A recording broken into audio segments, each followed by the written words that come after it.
le samedi de la première semaine de Carême. J'ai intitulé cette méditation « La vengeance du pardon ».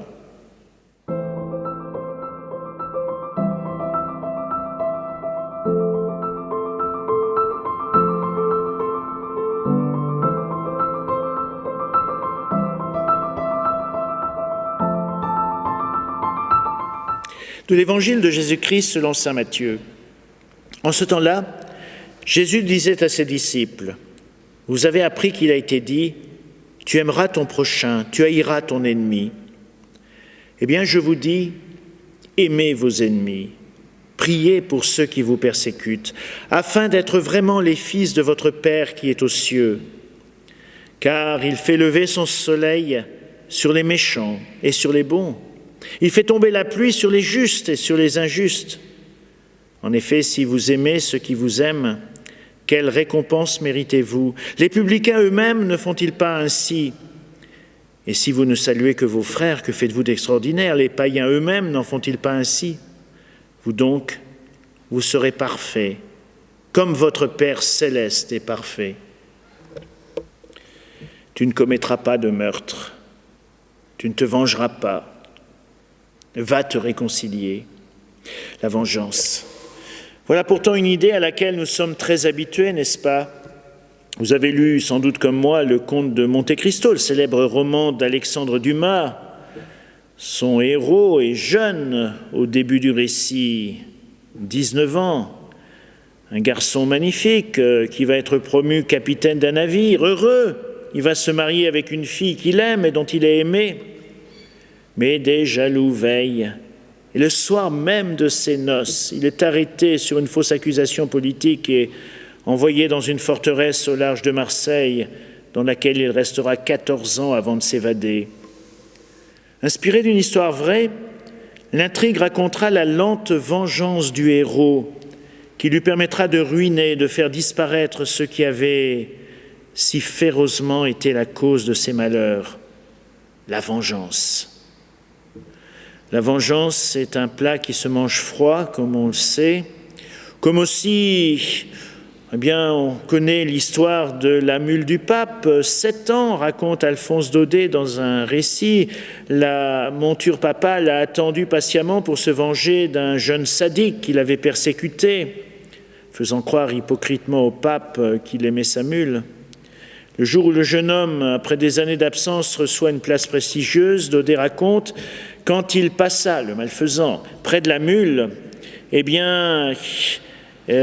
s'arrêta pour lui donner 2 ou 3 petites tapes amicales sur le dos, en regardant du coin de l'œil si le pape le voyait. La position était bonne, la mule prit son élan. « Tiens, attrape bandit, voilà 7 ans que je te la garde. » Et il paraît qu'il a traversé le Rhône, il est arrivé de l'autre côté. Voilà, 7 ans. Il n'y a pas de plus bel exemple de rancune ecclésiastique, dit l'auteur. Bien voilà que Jésus nous décoche tranquillement une directive plus surprenante. Et moi je vous dis, aimez vos ennemis. Voyez-vous, le commandement d'aimer nos ennemis va directement à l'encontre de la nature humaine, de sa philosophie marquée par la raison. Baruch Spinoza, le philosophe, faisait remarquer de manière caractéristique « Il importe de ne jamais permettre aux méchants de tirer avantage des maux commis en échappant à la justice. » À quoi Kant ajoutait « Le pardon est impossible à qui veut penser, vivre et agir rationnellement, objectivement, avec cohérence et rigueur. Le philosophe ne se venge pas, mais il ne peut pas pardonner. » C'est ce que disait Kant. Jésus nous demande d'avoir un autre propos. Il nous commande d'aimer tous les humains, et cela inclut nos ennemis.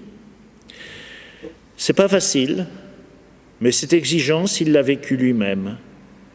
Je conclurai par cette belle histoire qui, en plus, résume assez bien les choses. C'est l'histoire de 2 amis qui marchaient dans le désert. À un moment, ils s'affrontent vraiment très fort et l'un gifle l'autre.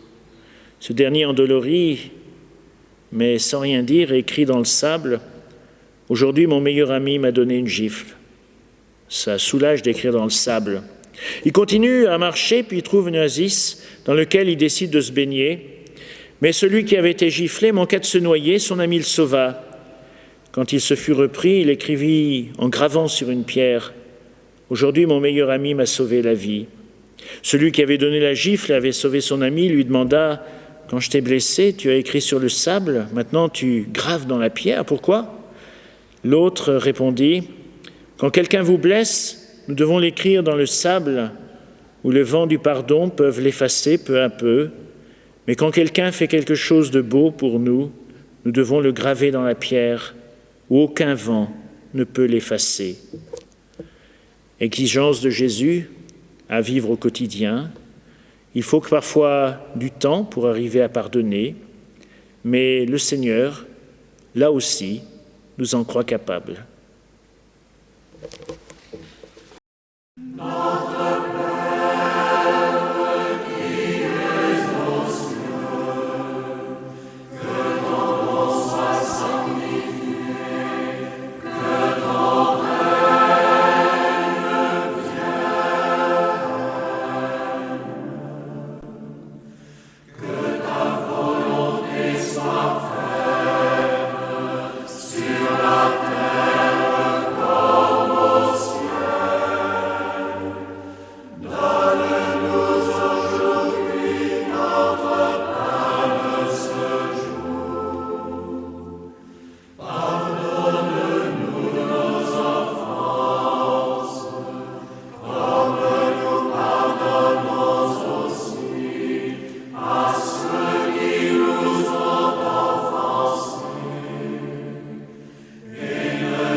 Délivre-nous de tout mal, Seigneur, et donne la paix à notre temps. Par ta miséricorde, libère-nous du péché. Rassure-nous devant les épreuves, en cette vie où nous espérons le bonheur que tu promets et l'avènement de Jésus-Christ, notre Sauveur. À toi